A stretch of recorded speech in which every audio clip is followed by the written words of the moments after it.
सम्यक् दर्शन शुद्धम यो ज्ञानम विरतिमेव चाप्नोति दुःख निमित्तमपिदं तेन सुलभं भवति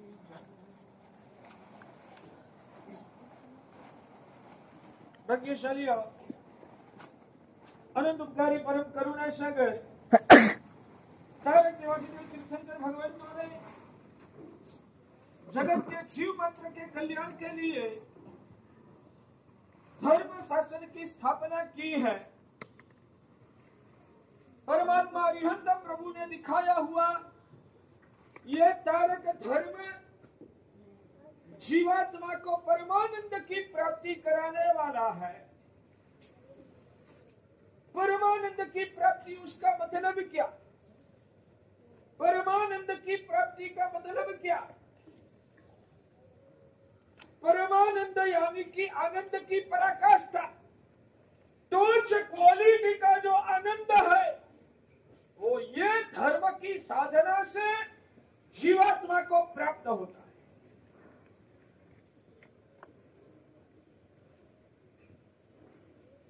भाग्यशालियों, ये धर्म जब शुद्ध क्वालिटी का होता है तो ही वो धर्म उस ऊंचाई वाला आनंद को दिला सकता है। जैसे कि भाग्यशाली में आपको एक प्रश्न करूं कि आपके शरीर में जो खून बह रहा है उस खून में चर्बी मिश्रित हो गई है तो वो खून आसानी से शरीर में बहेगा या उस खून को शरीर के अंदर बहने में दिक्कत आएगी? बहने में दिक्कत आएगी। पहले में या दूसरे? और वो खून बहने में दिक्कत आती है तो आपको तकलीफ महसूस होगी या नहीं होगी? अच्छा, वो तकलीफ महसूस किस वजह से होती है? खून बह रहा है इसलिए तकलीफ हो रही है, खून बह रहा है इसलिए तकलीफ हो रही है, या चर्बी की वजह से रुकावट आ जाती है इसलिए तकलीफ?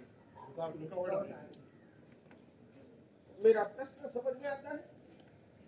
तकलीफ महसूस होती है तो एक व्यक्ति ऐसा मानता है कि शरीर में जो खून बहता है ना वो खून बहने से तकलीफ हो। दूसरा व्यक्ति समझता है कि बहने से तो आरोग्य अच्छा रहता है मगर उसमें चर्बी मिश्रित हो जाने की वजह से खून को बहने में रुकावट आती है, यानी कि खून को बहने में रुकावट आती है इसलिए तकलीफ होती है। वैसा अज्ञानी अपना वैसा ज्ञानी समझदार मानता है। अज्ञानी क्या मानता है कि खून बहता है तो इसलिए तकलीफ होती है। समझ में आता है? तो दोनों में से समझदार कौन? भाग्यशाली। दोनों में से समझदार खून बहने, सच में बताओ खून नहीं बहेगा तो ये रुकावट का प्रॉब्लम ही नहीं होगा ना? आदमी मर जाएगा, आदमी मर जाएगा, उसका जीवन ही खत्म हो जाता है। यानी हकीकत में खून बहता है तभी पीड़ा होती है ना, क्योंकि खून को बहने में तकलीफ होती है, उस वजह से उनको पीड़ा होती है। तो खून बहने से तकलीफ होती है वैसा मानना वो समझदारी है, या खून बहने में रुकावट आती है इसलिए पीड़ा होती है वो मानना समझदारी है। धर्म करने से तकलीफ आ रही है या धर्म करने में कोई मोह की रुकावट होती है उस वजह से तकलीफ होती है? मेरा प्रश्न आपको समझ में आता है? और आप लोगों को लगता है ना धर्म करने में कष्ट महसूस होता है, धर्म करने में कष्ट महसूस होता है, खड़ा होके क्षमास्मरण देने में कष्ट होता है, 100 लोग का कायोत्सर्ग खड़ा होके करने में कष्ट होता है, उपवास निवि करने में तो अभी ठीक रहता है, अमिल करने का होता है तो कष्ट होता है, यानी कि धर्म करने में कष्ट महसूस होता है।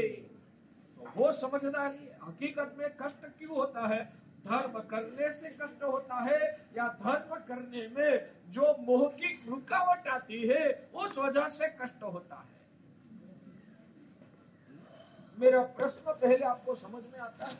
धर्म करने से कष्ट हो रहा है या धर्म करने में मोह की जो रुकावट आ जाती है उस वजह से कष्ट होता है? आप क्या मानते हो? सच में आज के बाद क्या मानोगे वो नहीं पूछ रहा हूँ, अभी तक आप क्या मानते हो? धर्म में कष्ट मानते हो कि धर्म में आने वाली रुकावट यानी कि मोह का परिणामों की वजह से कष्ट है वैसा मानते हो?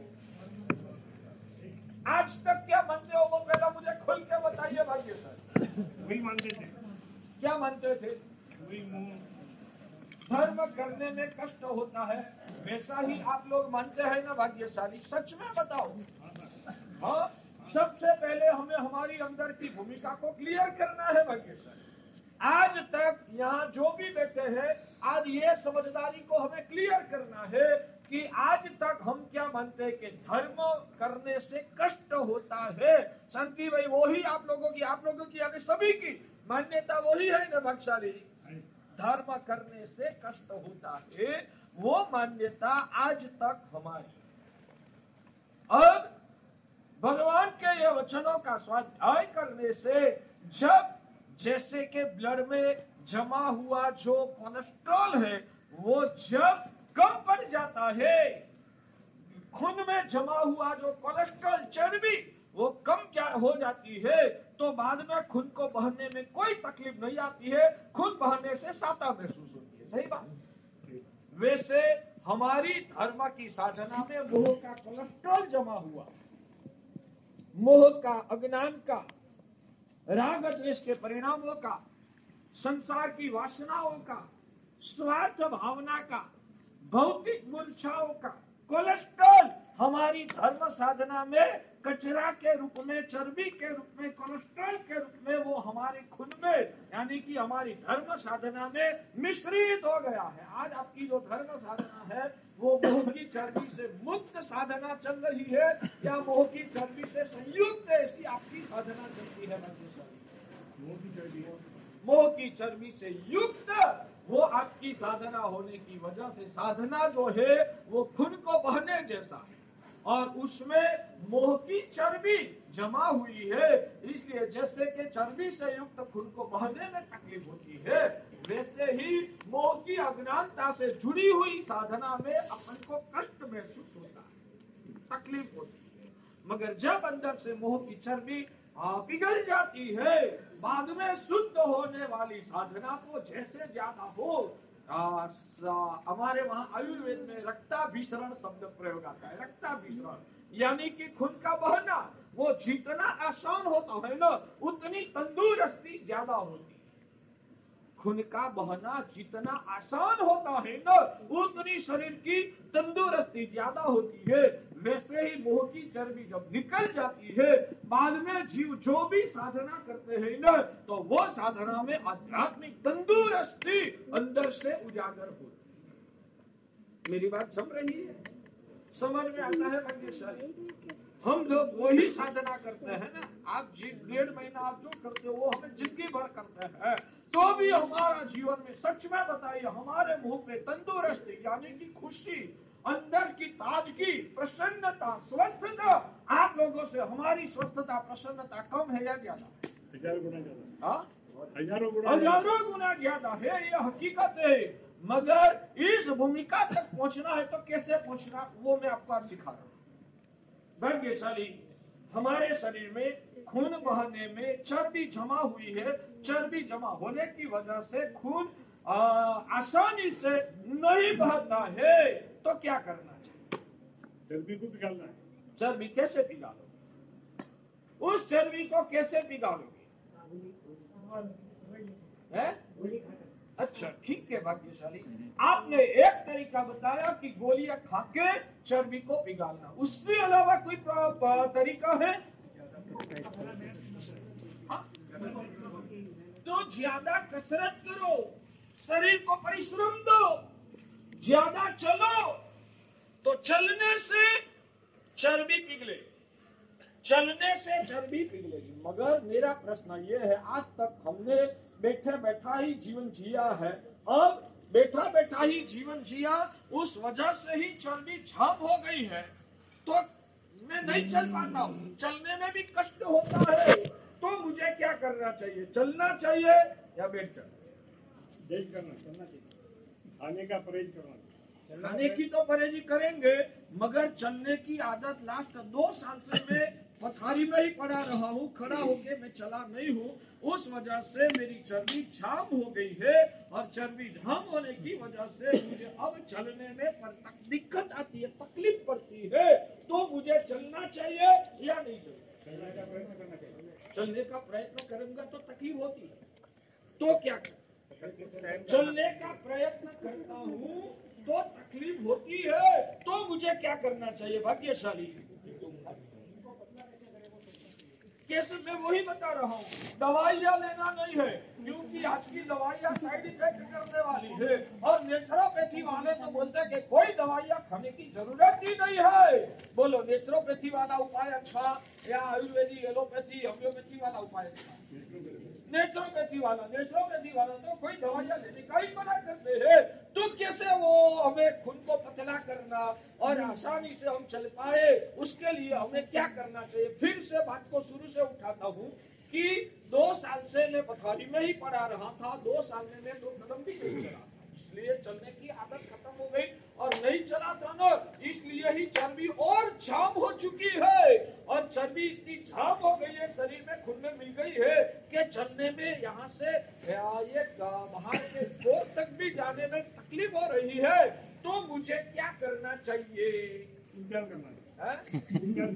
उपदान करना चाहिए, और उपदान से पूरा चर्बी नहीं पिघलती है तो क्या करना चाहिए? आगे वाला ऊपर वाला रास्ता दिखा दो। तो मैं आपको लॉजिक से ये समझा रहा हूँ कि ये साधना क्यों जरूरी है, वो मैं बताने के लिए उसकी मैं प्रस्तावना करता हूँ। शारीरिक उदाहरण देख के ये साधना किस लिए कितनी उपयोगी है वो हमें समझना है, वो मैं उदाहरण पहला दिखाता हूँ, उदाहरण के माध्यम से उपनय सिखाऊंगा। तो पहला ये उदाहरण को आप क्लियर समझो कि मैं 2 साल से बैठा हूँ, चलने की ताकत नहीं है, इसलिए चर्बी जमा हो गई है। चर्बी देखो, 2 बातें, नहीं चला नहीं हूँ इसलिए चर्बी जमा हुई है, और चर्बी जमा हुई है इसलिए ही मैं नहीं चल पाता हूँ। दोनों बात सही है ना? 2 साल से मैं चला नहीं हूँ इसलिए ही चर्बी जमा हुई है, और चर्बी जमा हुई है इसलिए ही मैं चलने में दिक्कत आती है। सही बात? तो अब क्या करना चाहिए और कैसे करना चाहिए? अब क्या करना है? तो अब चलने की कोई ताकत नहीं है ना, फिर भी मैं यहाँ से 6 किलोमीटर चलने की कोशिश करूंगा या दौड़ूंगा ना, तो हाथ जाके मर जाऊं, तो क्या करना? तो धीरे धीरे भले मुझे कष्ट होता भी रहे, यहाँ से डोर तक मुझे जाना, उतना चलना, फिर थोड़ा विश्राम करना। ऐसे करते करते दिन में 10 बार थोड़ा मैं चलता रहूंगा, तो वो चलने में मुझे कष्टी होगी या नहीं होगी? शुरू में कष्टी होगी या नहीं होगी? कष्टी तो होगी, फिर भी मुझे चलने की कोशिश जारी रखना, धीरे धीरे करना, मगर धीरे धीरे भी वो चलने की कोशिश जारी रखना है। मैं जैसे जैसे चलता रहूंगा वैसे वैसे अंदर की चर्बी पिघलेगी, और जैसे जैसे चर्बी पिघलेगी वैसे वैसे चलने में कष्टी भी ओछी होगी, कम होगी, और जितनी कष्टी कम होगी तो आगे बढ़कर मैं जल्दी से भी चल पाऊंगा, और चर्बी बहुत सारी पिघल गई, बाद में मैं दौड़ भी सकता हूँ, और 6 किलोमीटर नहीं 15 किलोमीटर भी चलने की क्षमता पैदा होती है। मगर वो क्षमता कैसे पैदा होगी भाग्यशाली? मुझे दर्द हो रहा है, कष्ट लगता है, मजा नहीं आता है, शरीर को ठीक महसूस नहीं होता है, इसलिए मैं चलने का ही छोड़ दूंगा, तो ये कैपेसिटी बढ़ेगी, या कष्ट लग रहा है तो भी मैं करता ही रहूंगा तो मेरी कैपेसिटी बढ़ेगी। समझ में आता है? तो आज तक मैं चल रहा हूँ इसलिए कष्ट होता है, या अंदर चर्बी जमा हो गई है इसलिए कष्ट होता है, वो पहले क्लियर करें। चर्बी जमा हो गई है इसलिए कष्ट होता है। और मैं ऐसा मानूंगा कि चलने से कष्ट होता है तो वो मेरी समझदारी है या मेरा भ्रम है। समझ में आया? और ये धर्म मार्ग की साधना वो चलने की प्रक्रिया है। धर्म मार्ग की जो साधना है वो चलने की प्रक्रिया जैसा है। अंदर में जमा हुआ मोह का जो परिणाम है वो चर्बी जैसा है। ये चर्बी अनंत काल से इतनी जाम हुई है कि उस वजह से धर्म करने में हमको कष्ट लगता है। संसार के भोग सुख की मजा लेने में कष्ट महसूस नहीं होता है, धर्म की साधना करने में हमको कष्ट महसूस होता है। अब स्टेप बाय स्टेप आगे बढ़िए। आप लोगों की स्थिति मैंने जो बोला वही है या अलग? हाँ? धर्म करने में कष्ट, चलने में कष्ट होता है तो मैं मानता हूं कि चलने से कष्ट होता है। डॉक्टर कहते हैं कि चलने से कष्ट नहीं होता है मगर अंदर चर्बी जमा हुई है ना, इसलिए तुझे कष्ट महसूस होता है। समझ में आता है? वैसे ही हम साधना करते हैं उसमें हमको कष्ट महसूस होता है और हम मानते हैं कि साधना करने में कष्ट है। भगवान कहते हैं कि साधना करने में कष्ट है ही नहीं। बीच में मोह की चर्बी, शरीर में तेरी आत्मा में मोह की चर्बी जमा हुई है ही ना, वो मोह की चर्बी की वजह से तुझे कष्ट महसूस होता है। तो और वो चर्बी को मिटाना है, यानी कि अंदर में जमा हुआ जो मोह का परिणाम को मिटाना है, चर्बी को काटना है, तो क्या करना पड़ेगा? ये साधना करनी पड़ेगी। भले साधना में कष्ट लग रहा है, चलने में कष्ट होता है तो भी तुझे धीरे धीरे तो चलना ही पड़ेगा और वो चलने की गति में भी धीरे धीरे वेग भी लाना पड़ेगा। शुरू में डोर तक चल और धीरे गति से चल, मगर 1 बार 2 बार 3 बार 5 बार 10 बार 15 बार चलेगा ना और उसमें थोड़ी झड़प भी लाना पड़ेगा। तो वैसे करेंगे तो तेरी चर्बी टूटेगी और चर्बी जितनी टूटेगी इतना तेरा खून आसानी से बहेगा। वैसे ही भले तुझे धर्म की साधना करने में कष्ट महसूस हो रहा है तो ये धर्म की साधना की वजह से कष्ट महसूस होता है, वो वैसा मानना वो तेरी भ्रमणा है। तेरे अंदर में मोह की चर्बी जमा हुई है ना, इसलिए तुझे साधना में रुकावट आती है। तो तुझे संकल्प वो करना चाहिए कि मुझे साधना नहीं छोड़ना है मगर अंदर हुई जो मोह की चर्बी है उस चर्बी को पिघालना है। और जैसे जैसे वो चर्बी पिघलेगी ना वैसे वैसे तेरी साधना भी आसान हो जाएगी। और जैसे शरीर में खून अच्छी तरह से बहता है तो तंदुरुस्ती ज्यादा आती है, वैसे ये साधना जितनी गति से वेग पकड़ता है ना उतनी आत्मा की तंदुरुस्ती अंदर में उजागर होती है। मेरी बात जम रही? अब आप सोचिए, आज से 18 दिन के पहले आप जब यहाँ आए तब तो होश से आए थे, अनुभव नहीं था। पहले दिन, दूसरे दिन, तीसरे दिन जो 100 क्षमाश्रवण देना होता था, 100 लोग का कायोत्सर्ग करना पड़ता था, उस वक्त जो उपवास अम्बिलिया निधि करना पड़ता था, वो उस वक्त शुरू के 2-3 दिन के दौरान ज्यादा आसानी से साधना हो रही थी या आज 16वें 17वें 18वें दिन वो आपकी साधना ज्यादा ठीक हो रही है? मेरा प्रश्न तो ये है कि पहले तो कितने दिनों से आप माल मलिदा खा के अत्तर वायना करके आए थे तो उस वक्त तो शरीर में ताकत ज्यादा थी ना। अब तो बीच में आपको 9 उपवास हो गया, 9 दिन की निवी हुई, यानी कि तपस्या ज्यादा हुई है। इतने क्षमाश्रवण दिया तो आपने शरीर को परिश्रम दिया है, तो अब तो शरीर ज्यादा थकना चाहिए ना, अब कष्टी ज्यादा बढ़नी चाहिए। शरीर थक गया, इतना उपवास आपका हो गया। पहले तो अगले 10 दिन में कितने दिनों से अतरवायना करके मिठाई वगैरह खाते थे कि उद्यान में जाना है तो शरीर में ताकत चाहिए तो अच्छा खाना खा के आप आए थे, तो उस वक्त तो इतना खाने की ताकत थी।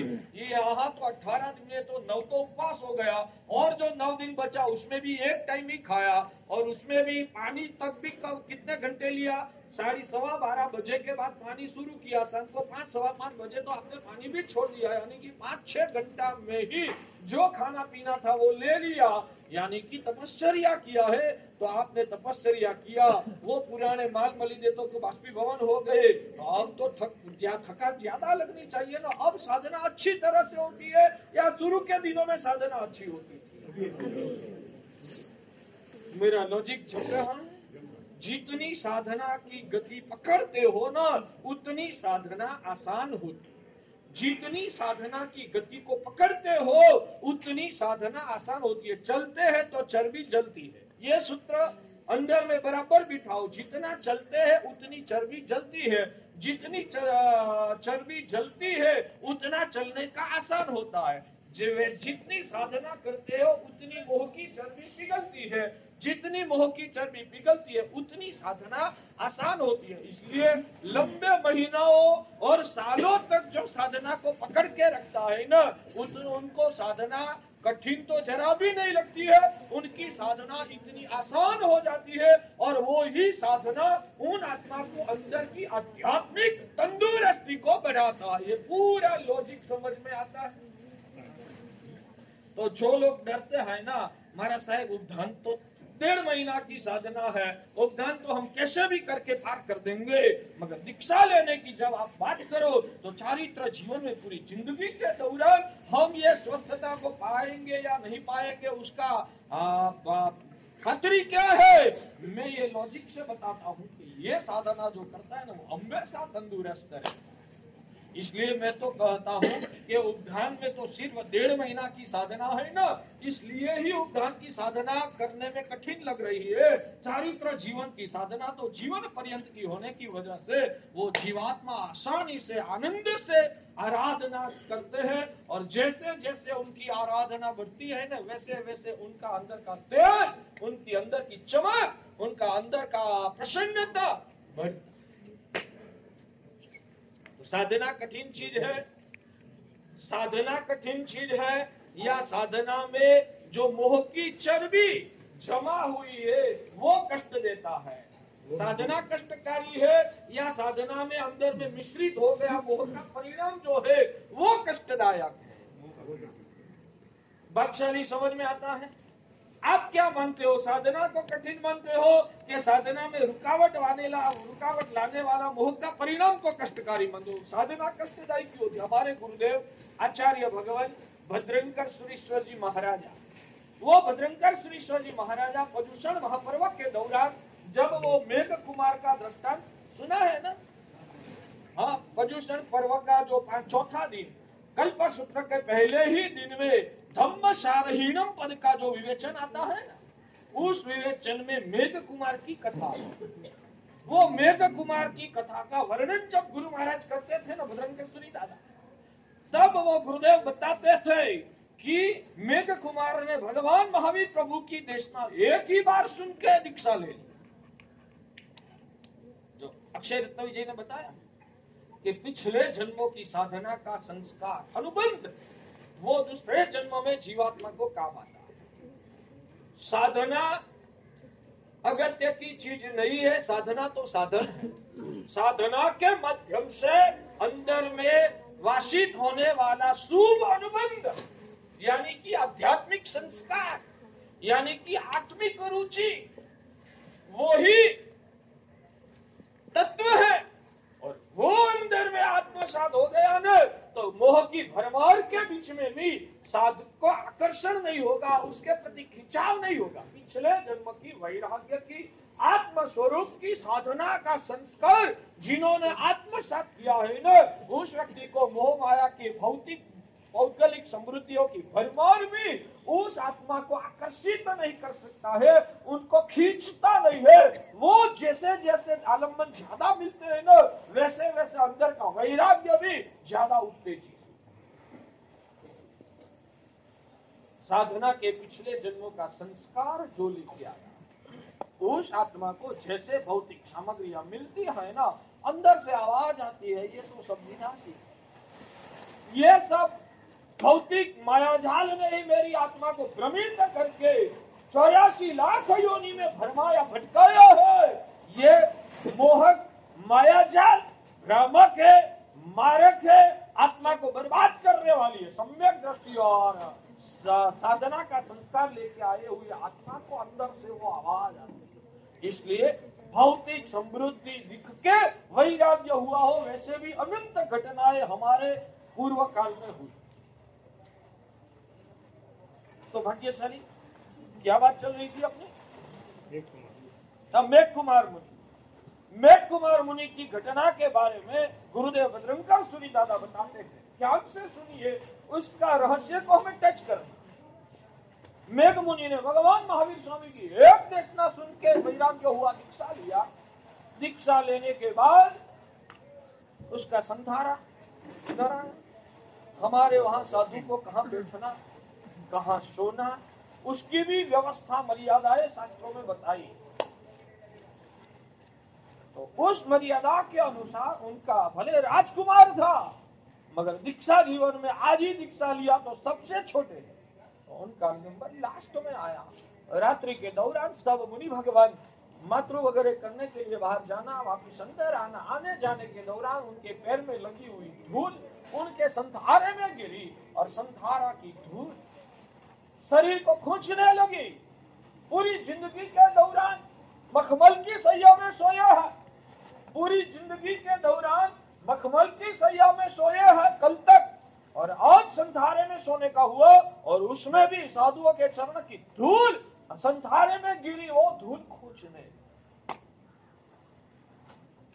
भाग्यशाली आप लोगों को ये प्रश्न कभी दिखा है? इस आप यहाँ से बेंगलोर के फुटपाथ पे से कभी रात के 12 बजे 2 बजे 2:30-3 बजे निकलो ना, तो बहुत सारे लोग फुटपाथ पे सोए होते, कभी दिखे है आपने?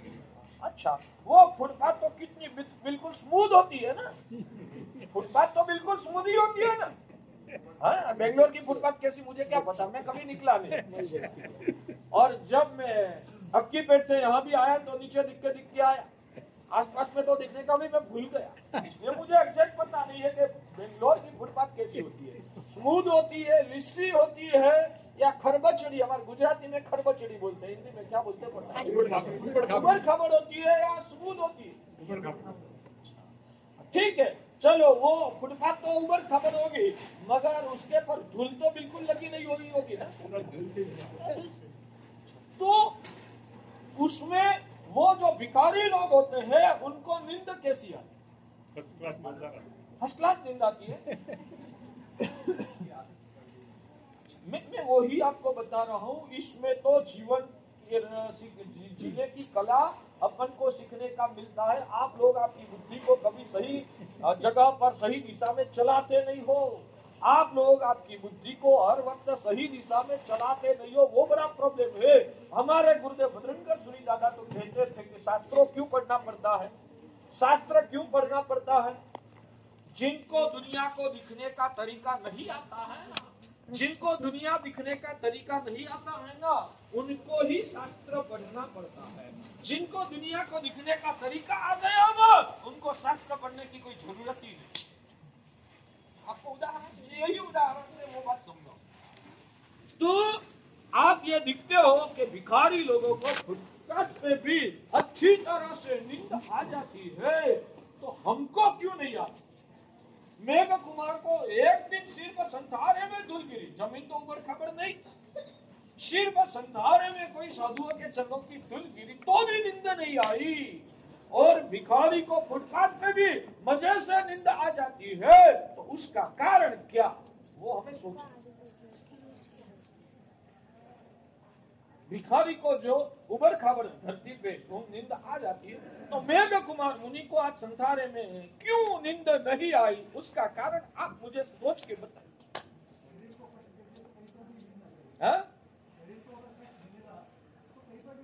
अच्छा, तो अच्छी तरह से नींद चाहिए तो क्या करना देना?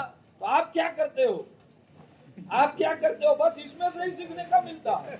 और वहां उससे भी आगे बढ़कर हमारे गुरुदेव ने वो बताया कि जो मेघ कुमार भी शायद जन्म से ऐसे फुटपाथ में सोए हुए होते ना, यानी कि जन्म से ही उसने कष्ट सहन किया होता ना, तो आज संधारा की धूल उनको नींद में खलेल नहीं पहुंचा सकती, यानी कि संधारे में मजे से नींद आ जाती। जो पहले से ही ऐसे उबड़ खाबड़ में सोने की आदत बनाई होती, तो जो पहले से उन्होंने उबड़ खाबड़ धरती में सोने की आदत बनाई होती ना, तो आज उनको संधारे में तो मजे से नींद आ जाती, मगर पहले से वो कहाँ सोए थे? मखमल की सैया में सोए थे, यानी कि मखमल की सैया में सोने का सुख का स्वाद लिया था ना, इसलिए आज उनको ये संसारे में नींद नहीं आ रही है। संसारे में नींद नहीं आती है, उसका मूल कहाँ छुपा है? संसारे में नींद नहीं आती है तो उसका मूल कहाँ छुपा हुआ है भाग्यशाली? मखमल की सैया में उसका मूल छुपा हुआ। आज संसारे में नींद नहीं आती है, उसका मूल कहाँ छुपा हुआ है? जवाब खोल के बताइए, बड़े आवाज से बोलो ना, सभी का आवाज चाहिए। आज संसारे में जो नींद नहीं आ रही है उसका मूल मखमल की सैया में छुपा हुआ। इस बात को ही थोड़ी विस्तृत करके बताएंगे तो दुख में जो समाधि नहीं मिलती है उसका मूल कहाँ छुपा हुआ है? सुख में। मखमल की सैया जो है वो सुख का प्रतीक है। मखमल की जो सैया है वो सुख का प्रतीक है और संसारा की जो धूल है वो दुख का प्रतीक है। संसारा की धूल में जो नींद नहीं आती है उसका मूल मखमल की सैया में छुपा हुआ है। उस बात को ही प्रतीक के रूप में लेकर हम सोचेंगे तो दुख में जो साता समाधि नहीं टिकती है उसका मूल कहाँ छुपा है? सुख की दुनिया में दुख का मूल छुपा हुआ है। वो अनुभव से भी पता चलता है, ज्ञानियों के वचन भी हमको वो ही सिखाते हैं। इसलिए जिनको भी दुख में असमाधि महसूस नहीं करना है, जिनको भी दुख में असमाधि महसूस नहीं करना है, उसको क्या करना चाहिए? दुख में असमाधि महसूस नहीं करना है तो उसको क्या करना चाहिए? सुख छोड़ना चाहिए। सुख में सोते हो तो ही दुख में असमाधि होती है। जो सुख का स्वाद चखता ही नहीं है उनको दुख की पीड़ा कभी महसूस होती ही नहीं है। लिखो, जो सुख का भोगवटा करता ही नहीं है, जो सुख का स्वाद लेता ही नहीं है, ये सोनेरी सूत्र आपको दिखा रहा हूं, जिंदगी जीवन जीने की कला में आपको सिखा रहा हूं। जो व्यक्ति सुख का स्वाद को चखता ही नहीं है उनको दुख में असमाधि कभी नहीं होती है। जो सुख का स्वाद लेता है उनको ही दुख में असमाधि होती है। मेरी ये बात सही लग रही है तो ही स्वीकार करना, सही नहीं लग रही है, आपको मन में वास्तव में कोई शंका पैदा होती है तो आप निखालस भाव से आपका मन का प्रश्न मुजारा आप व्यक्त कर सकते हैं।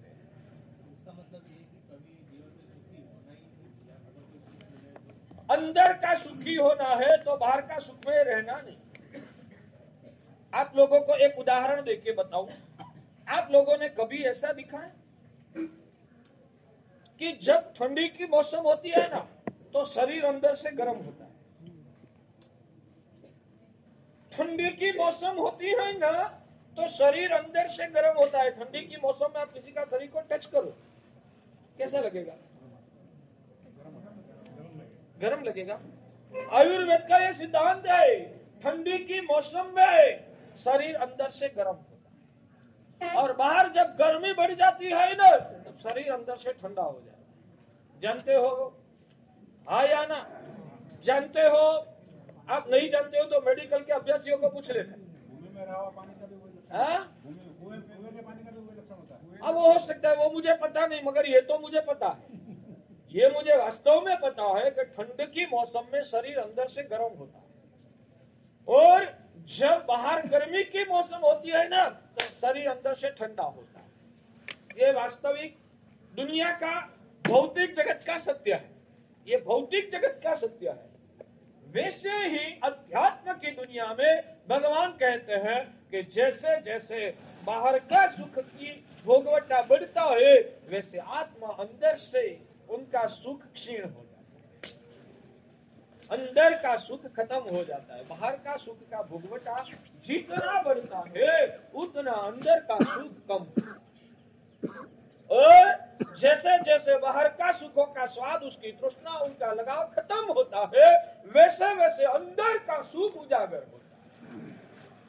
भगवान ने इसलिए ही अंदर का सुख को पूर्ण रूप से प्रकट करने के लिए बाहर का सुख को भगवान ने छोड़ दिया।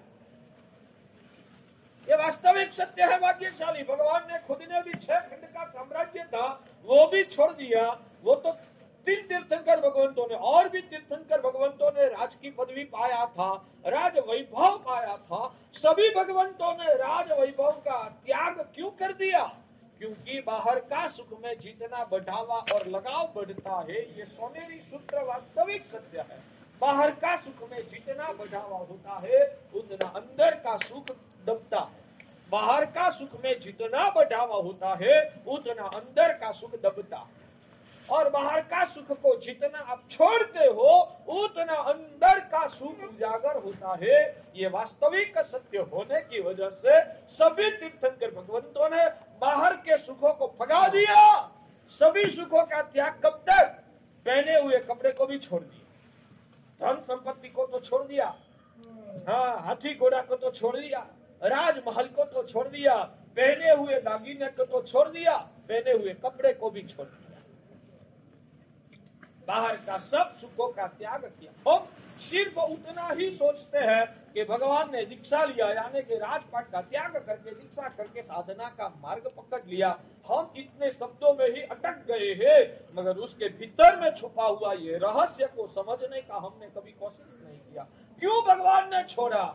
और भगवान खुद भी ऐसा ही कहते हैं ना कि सुख अंदर में छुपा हुआ है, आत्म ध्यान करो तो सुख उजागर होगा। तो भगवान तो परम साधना की पराकाष्ठा पर पहुंचे थे, उन्होंने राजवैभव क्यों छोड़ा? ये सत्य है, लोकोत्तर सत्य है कि जितना बाहर के सुखों को आप ज्यादा भोगवते हो उतना अंदर का सुख दबता है। और जैसे जैसे बाहर का सुखों को समझदारी के साथ आप छोड़ देते हो, त्याग करते हो, उसके पर की तृष्णा और ममत्व को खत्म कर देते हो, तो अंदर का सुख उजागर होता है। समझ में आए? समझ में आता है भाग्यशाली? तो आप क्या करने का? वही करने का है। मैं आपका हाथ पकड़ के जीवन भर का साथ निभाने के लिए मैं तैयार हूं। आपका हाथ पकड़ के जीवन भर का साथ निभाने के लिए तैयार हूं। कोई देव गुरु की करुणा से यहाँ तक पहुंचा हूं ना, ये गुरुदेव की कृपा से यहाँ तक पहुंचा हूं, ये मार्ग मिला है, अंदर में कृतज्ञ भाव है, इनका ऋण चुकाना है ना, तो वो तो ऊंचाई में पहुंचे, उनके पर तो मैं क्या उपकार कर पाऊंगा। मगर जो संसार में नीचे बैठे हैं उनके पर उपकार करके उनको भी ये अद्भुत साम्राज्य अध्यात्म का मार्ग दिला दूंगा, वहां तक पहुंचा दूंगा ना, तो उनके ऋण में से कुछ आंशिक छुट्टी मिले, आंशिक छुटकारा पाऊंगा। इसलिए कृतज्ञ भाव से उनका ऋण चुकाने के लिए ये मेरी जिम्मेदारी मैं समझता हूँ कि भव्य आत्माओं को बचाना मेरी फर्ज है। और ये समझ उजागर होना वो सम्यक दर्शन का एक लक्षण है। बाहर का सुख जितना बढ़ता है उतना अंदर का सुख दबता है, और बाहर का सुख जितना हम तृष्णा वगैरह के साथ छोड़ देते, उसका त्याग करके अंदर में जाते हैं, तो उतना पैमाने में हमारा अंदर का सुख प्रकट हो जाता है। और बाहर का सुख है ना पराधी में, वो संसार के 15 आसार कारण बताना है ना, वो नए साल में अब कल तो क्या है कि नए अठारिया में प्रवेश करना है, उसमें भी टाइम जाएगा, तो कल प्रवचन कितना होगा कल के दिन के लिए एक संशय है। बाद में 2 दिन तो भगवान का कल्याण के उपलक्ष्य में भगवान की अंतिम जीवन की घटनाओं में क्या हुआ था उस विषय का प्रवचन चलेगा। उसके बाद बेचते वर्ष के दिन तो मंगलिक सुनाएंगे, उसमें भी अपना टाइम जाएगा। शायद दूज से अपनी ये प्रवचन की धारा वापिस शुरू होगी, तो उस प्रवचन की धारा में संसार की असारता के 15 कारणों की विचारना हमें शुरू करना है, तो वो उस दिन करेंगे। आज ये बात हमें जो उठाई है तो समझना है कि ये सम्यक दर्शन का लक्षण है कि बाहर का सुख जितना बढ़ता है उतना अंदर का सुख दबता है। बाहर का सुख को जितना हम छोड़ के उसकी पकड़ में से हमारी आत्मा को छुटकारा दिलाते हैं तो उतना अंदर का सुख प्रकट होता है। आपका खुद का ये 18 दिन का अनुभव, 18 दिन में आप लोगों ने भौतिक सामग्री का त्याग कर लिया। शुरू में तो भले चीज छोड़ के आए थे, मगर चीज की असर दिमाग पे थी शुरू में 2-4 दिन तक। घर बार छोड़ के आए थे, मगर उसकी असर थोड़ी कुछ थी। तो उस वक्त का आपका खुशी, अंदर की स्वस्थता, अंदर की स्वाभाविक प्रसन्नता। एक बात समझना, सुख आनंद शायद एक अलग चीज है, स्वाभाविक स्वस्थता वो अलग चीज है। सुख आनंद एक अलग चीज है और स्वाभाविक स्वस्थता वो एक अलग चीज है। दोनों में मूल्यवान क्या? सुख आनंद जो बाहर से पदार्थों वगैरह के किसी के भी माध्यम से क्षण भर के लिए आनंद बहकाना, वो महत्व की मूल्यवान चीज है। स्वाभाविक शांति, स्वाभाविक स्वस्थता, स्वाभाविक अंदर की जो खुशी प्रसन्नता है, निर्लेप दशा की जो समाधि का परिणाम है, वो ज्यादा मूल्यवान है। इसलिए मुंह से कबूल करते हो या अंदर से जो महसूस होता है वो बता दो और निखालस चर्चा करना। यहाँ गुरु महाराज के सामने बैठे हैं तो उनको पसंद आए वैसा जवाब दोगे तो आपका कल्याण नहीं होगा। आपको जो 18 दिन के बाद लग रहा है वो बोलना। बाहर के पदार्थों के माध्यम से क्षण भर मिलने वाली खुशी वो ज्यादा मूल्यवान है या स्वाभाविक अंदर की स्वस्थता होना वो ज्यादा मूल्यवान है?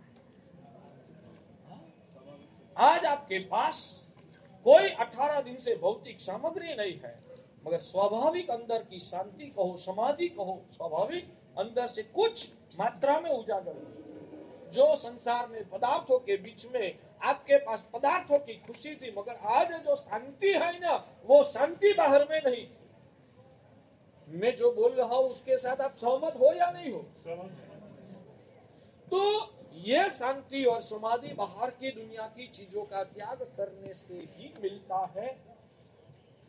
वापिस मूल बात के साथ अनुसंधान कर रहा हूं। मेघ कुमार मुनि के बारे में हमारे गुरुदेव भद्रंकर सूरी दादा ऐसा विवेचन करते थे कि अभी देखित रूप में तो आज जो पहली धूल है ना, वो धूल उनको खींच रही। आज देखित रूप में सोचो तो उनको संसार में लगी हुई जो धूल है ना, वो खींच रही। मगर भीतर में जाके अंतर चक्षु से दर्शन करो तो कल तक जो मखमल की गद्दिया सुख भोगवा था, वो आज परोक्ष रूप से उनको ये खींचने में निमित्त बन रही। यानी कि वो मखमल की तलाइया जो थी, गद्दिया थी, वो भोगवा था, इसलिए आज यहाँ उनको दुख महसूस हो रहा है। वो जो भिखारी है ना, उसने कभी भी मखमल की गद्दिया महसूस ही नहीं किया है, इसलिए उनको ये धुन खींचती नहीं। सवाल उसको मखमल की गाड़ी दी जाए, उसको आनंद नहीं आएगा। हाँ?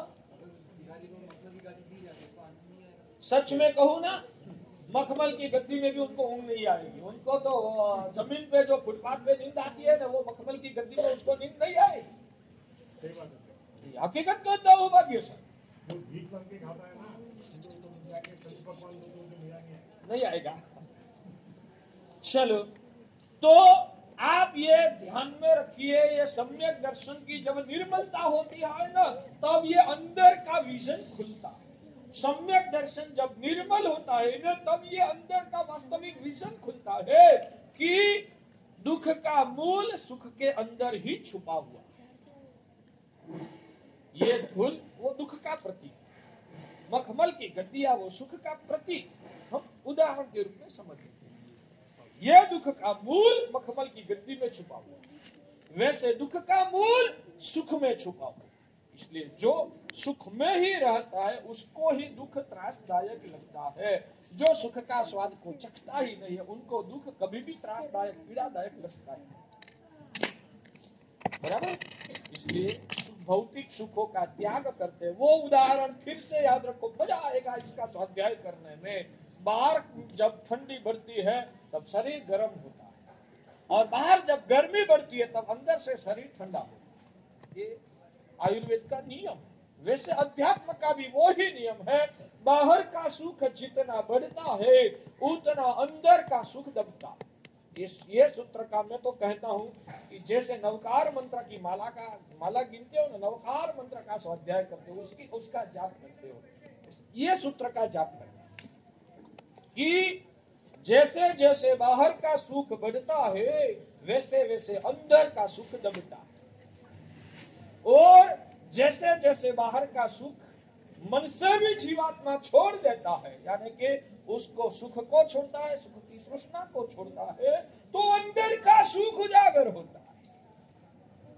भगवान का ये जो मार्ग है ना, बिल्कुल फाजुल लॉजिक विहीन नहीं है, बिल्कुल भगवान ने परफेक्ट व्यवस्था बताई है। अंदर का सुख को प्रकट करना है तो ये सब तुझे छोड़ना पड़ेगा, इसलिए हमने ये छोड़ा। तो अपनी बात वो थी, साधना कष्टदायक है कि साधना में रुकावट करने वाला मोह का जो परिणाम है वो कष्टदायक है। वो खून वाला उदाहरण को वापिस याद करो, खून वाला उदाहरण को वापिस याद करो। भाग्यशाली जिनको 2 साल से पथारी में पड़ा हुआ है, उसको डोर तक भी चलने में कष्ट आता है, क्योंकि नहीं चलने की वजह से चर्बी जमा हो गई। यहाँ साधना नहीं करने की वजह से मोह की चर्बी, मोह का संस्कार, मोह का परिणाम आत्मा में जमा हो गया है, और मोह का परिणाम की वजह से, चर्बी की वजह से नहीं चल सकता है। तो तूने क्या माना? चलने का कष्टदायक। हकीकत में चलने का कष्टदायक नहीं है, अंदर की चर्बी जो है वो कष्टदायक। सही बात, चलने में कष्ट होता है तो चलना वो ही कष्टदायक मान लेना, वो समझदारी है या मूर्खता? फिर से ये उदाहरण को घुमा घुमा के हमें समझना है। चलते हैं, चलने में कष्ट होता है, चलने में कष्ट होता है, उस वजह से चलना वो कष्टदायक ऐसा मानना वो समझदारी है या मूर्खता है?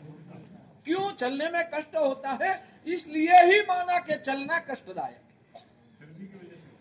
तो जो बाल बुद्धि वाला होता है ना, वो भीतरी रहस्य को नहीं समझता है, वो बाहर में दिखने वाला तत्व को ही सत्य मानता है, वो बालक बाल बुद्धि कहा जाता है। वैसे बाल बुद्धि वाला, मंद बुद्धि वाला जीव है, वो तो ऐसा ही मानेगा कि चलने से कष्ट लग रहा है इसलिए चलना वो कष्टदायक है। मगर चलने का कष्टदायक क्यों हुआ, वहां तक तुझे तेरी सोच को डिप में ले जाए। अंदर चर्बी जमा हुई है इसलिए तुझे चलने का कष्टदायक लगता है, मगर चलने से कष्ट होता है इसलिए चलना वो कष्टदायक नहीं है, मगर चलने में रुकावट करने वाली जो चर्बी है ना वो कष्टदायक। तो साधना करना वो चलने की प्रक्रिया है, और अंदर में तूफान करने वाला, आत्मा को परेशान करने वाला जो मोह का परिणाम है, भौतिक लालसा ये है, शरीर का सुख की तृष्णा है, ऐसा प्रमाद की जो वृत्तियां है, वो चर्बी अंदर आत्मा में जमा हुई है, और वो चर्बी जमा होने की वजह से साधना करने का कष्टदायक लगता है।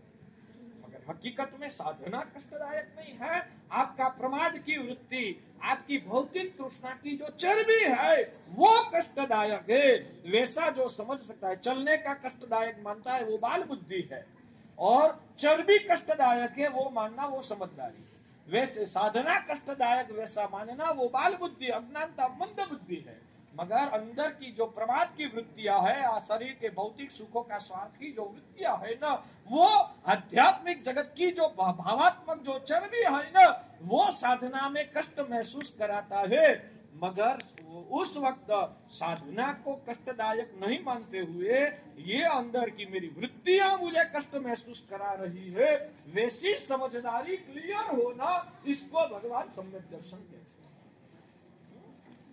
और अब कष्ट लग ही रहा है तो कब तक वो कष्ट को, कष्टदायक परिस्थिति को मिटाना है तो क्या करना पड़ेगा? फिर से 5 मिनट में ये विषय को खत्म कर दूंगा। अब ये कष्टदायक परिस्थिति में से बाहर निकलना है तो क्या करना पड़ेगा? नहीं, कष्ट हो रहा है तो मैं तो सोता ही रहूंगा, कष्ट हो रहा है तो मैं तो सोता ही रहूंगा, तो क्या होगा? और बढ़ेगा। इसलिए ऐसे ही साधना में कष्ट महसूस हो रहा है तो मैं साधना को ही छोड़ दूंगा, प्रमाद में ही रहूंगा, तो क्या होगा? वो प्रॉब्लम बढ़ता रहेगा। इसलिए उस प्रॉब्लम को बाद में, अब ऐसी हालत हो गई, थोड़ा भी चलने के लिए तैयार नहीं है, फिर भी चर्बी को मिटाना है तो क्या करना पड़ेगा? हॉस्पिटल में एडमिट होना पड़ेगा, बाद में वो दिन आएगा। यहाँ तूने कष्ट नहीं किया, चलने का पुरुषार्थ नहीं किया, तो ये चर्बी नहीं पिघलेगी। तो ये चर्बी को पिघालने के लिए जरूरत रहे तो तुझे हॉस्पिटल में एडमिट भी होना पड़ेगा। यहाँ साधना करके अंदर की मोह माया की चर्बी को नहीं मिटाया तो भगवान कहते कि उस चर्बी को मिटाने के लिए दुर्गतिया की हॉस्पिटल में तुझे जाना पड़ेगा। तो क्या करना है? दुर्गति में जाके वहां की ऑपरेशन सहन करना है, यहाँ चलने का साधना का कष्ट सहन करना है। अच्छा, अब आगे चलिए कि भाग्यशाली चलने में कष्ट होता है तो क्या करना? शुरू में धीरे धीरे चलना। चलने में कष्ट होता है तो शुरू में धीरे धीरे चलना। धीरे धीरे चलेगा ना तो धीरे धीरे चर्बी पिघलेगी, धीरे धीरे पिघलेगी, और जैसे जैसे पिघलेगी ना वैसे वैसे साधना करने के लिए तेरे लिए सुकर सुलभ हो जाएगा। यानी कि थोड़े दिनों के बाद तू आसानी से कर पाएगा। जैसे अभी आप कर पाते हो वैसे। शुरू के दिनों में जितना कष्ट लग रहा था आज उतना कष्ट नहीं होता है। सही बात। तो क्यों? अंदर की मोह की चर्बी कम हुई है इसलिए। फिर भी महीना तक, 1.5 महीना तक तो धीरे धीरे आप करो। बाद में वो तो सर्जरी करना ही पड़ेगा। तो बात ये है कि शुरू में धीरे धीरे चलने में भी दिक्कत आती है, मगर जैसे जैसे आप चलते हो और चर्बी पिघलती है तो चलने का आपके लिए आसान होता है। और वहां तक आसान होता है कि बाद में तो आप 1 घंटा का 10 किलोमीटर की झड़प से भी दौड़ पाओ, उतना अंदर से चर्बी बिल्कुल पिघल जाती है और चलने का दौड़ने का भी आपके लिए आसान हो जाता है। बाद में आप दौड़ोगे ना तो भी कष्ट महसूस नहीं होगा। सही बात। वैसे ही जैसे जैसे आप साधना करते रहोगे ना वैसे वैसे मोह की चर्बी पिघलेगी। बाद में जिंदगी भर की चरित्र धर्म की साधना भी आपको कष्ट नहीं दे पाएगी, उसमें भी आपको ताजगी, स्फूर्ति और खुशी ही महसूस होगी। वो मैं दावा करके मेरे अनुभव के साथ आपको बताता हूँ। तो कम से कम चारित्र जीवन कष्टदायी उस बारे में जो अंदर में भ्रमणाएं भरी हुई है ना, उस भ्रमणा को निकाल दो। यहाँ जो मस्ती, यहाँ जो आनंद, यहाँ जो स्वास्थ्य, यहाँ जो समाधि मिलती है ना, स्वाभाविक समाधि, स्वाभाविक आनंद, वो जितना निर्मल और सातादायक होता है। संसार के सुख आपके लिए समाधिदायक और साथ भले क्षण भर उत्तेजना की वजह से मजा मिल जाती है, क्षण भर उत्तेजना की वजह से मजा मिल जाती है, मगर आपकी वो मजा आपके लिए सातादायक और समाधिदायक नहीं हो सकती। यहाँ का जो आनंद है वो सातादायक और समाधिदायक होता है। भगवान कहते कि ये समझदारी खुलने के बाद जो धर्म के प्रति रुचि पैदा होती है ना, ये रुचि निर्मल रुचि, इस प्रकार की जो समझदारी के साथ अंदर उजागर होने वाली रुचि को ही भगवान सम्यक दर्शन कहते हैं। आत्मा का स्वास्थ्य को प्रकट करने का उपाय के रूप में जो व्यक्ति धर्म को दिखता है, भगवान कहते हैं कि उस आत्मा को सम्यक दर्शन पैदा हुआ है। और जैसे अक्षय महाराज ने बताया कि कोई व्यक्ति अपनी रुचि से धर्म करता है और कोई व्यक्ति को प्रेरणा देके धक्का लगा के या तो कोई गतानुगतिकता से, तो ये समझदारी के साथ जो धर्म होता है उसमें कोई रुकावट नहीं आती है और वो आत्मा स्वाभाविक रूप से खुद की आत्मा का विकास करता है। और उनको चलने में नहीं, दौड़ने में नहीं, ये साधना जगत में उड़ने में भी उनको मजा आता है। आपको वो रुचि अंदर से पैदा हो जाए तो ही आपने किया हुआ उद्यान सफल है। बाकी अंदर में ये भावधारा और समझदारी में परिवर्तन नहीं आया तो आपका उद्यान आपके लिए तात्विक फायदा कारक नहीं बन पाएगा। क्रिया करके 1.5 महीना खत्म हो जाएगा, वापस घर में जाके वैसी ही मोह माया में आप फंस जाओगे। तो ऐसा जीवन का कोई मतलब ही नहीं है। आप अंदर की धारा को उजागर करके मिला हुआ मानव जीवन का फलस्वरूप जो अंदर का निजानंद और परमानंद है, उस टोच को आंबने का, स्पर्शने का, छूने का, वहां तक पहुंचने का संकल्प के साथ अभ्यंतर पुरुषार्थ करने में आप जागरूक और प्रयत्नशील बनो। भगवान अरिहंत प्रभु ने जो समकित गुण ठाणे परिणम्या, वो सम्यक दर्शन ये भूमिका है। ये सम्यक दर्शन हमने जो बात शुरू किया था बहिरात्मा, अंतरात्मा और परमात्मा के बारे में जब बात निकली और बीच में आनुषंगिक आपको 14 गुण स्थानक का जो स्वरूप बताया था, उसमें भगवान कहते कि सम्यक दर्शन से नीचे की जो भूमिका है, सम्यक दर्शन से नीचे की जो भूमिका है, यानी कि मिथ्यात्व गुण स्थानक, शास्वादन गुण स्थानक और तीसरा गुण स्थानक, जिसका विवेचन मैंने आपके सामने अभी नहीं बताया। पहला गुण स्थानक, दूसरा गुण स्थानक और तीसरा गुण स्थानक, ये 3 गुण स्थानक तक ऊंचे उठा हुआ, वहां तक अटका हुआ जो भी जीव है वो सब बहिरात्मा कहलाते हैं। पहले 3 गुण स्थानक में रहने वाला जो जीव है उसको बहिरात्मा है। चौथे गुण स्थानक से लेकर 12वें गुण स्थानक तक के जो आत्मा है इसको अंतरात्मा है। चौथे गुण स्थानक से लेकर 12वां गुण स्थानक तक की जो आत्मा है उसको अंतरात्मा, और 13 और 14 गुण स्थानक में रहे हुए जो भी महापुरुष है उनको परमात्मा कहते हैं। मोक्ष में गए हुए तो परमात्मा है ही, मगर तनुधरगत आत्मा की बात है। शरीरधारी में जो भूमिका 3 बताई उसमें पहले, दूसरे और तीसरे गुण स्थानक में रहे हुए आत्मा जीव बहिरात्मा, चौथे गुण स्थानक से लेकर 12वें गुण स्थानक की भूमिका तक के जीव जो है वो अंतरात्मा, 13वें और 14वें गुण स्थानक में रहे हुए जो आत्मा है वो परमात्मा है। तो हमारी आत्मा की अवस्था हमें खातरी करना है कि मेरा लेवल कौन सा है और यहां से मुझे ऊंचे उठने के लिए अभी क्या करना है। आप हमारे सभी के लिए सबसे अगत्य का अंतरात्मा दशा में प्रवेश करने के लिए सबसे पहली भूमिका यह है कि मिथ्यात्व की भूमिका को तोड़कर सम्यक दर्शन की स्पर्शना करना है। तो इस विषय में आगे जो भी वर्णन, संसार की असारता की जो बात करेंगे उसमें भी सम्यक दर्शन तो कनेक्टेड होने वाला ही है। तो संसार की असारता का भान करके मिथ्यात्व को पिघाल कर हम चारित्र की रुचि को पैदा करके मिला हुआ इस मानव जन्म को सफल बनाए। वो ही अंतर से मंगल कामना, वो ही अंतर से आशीष।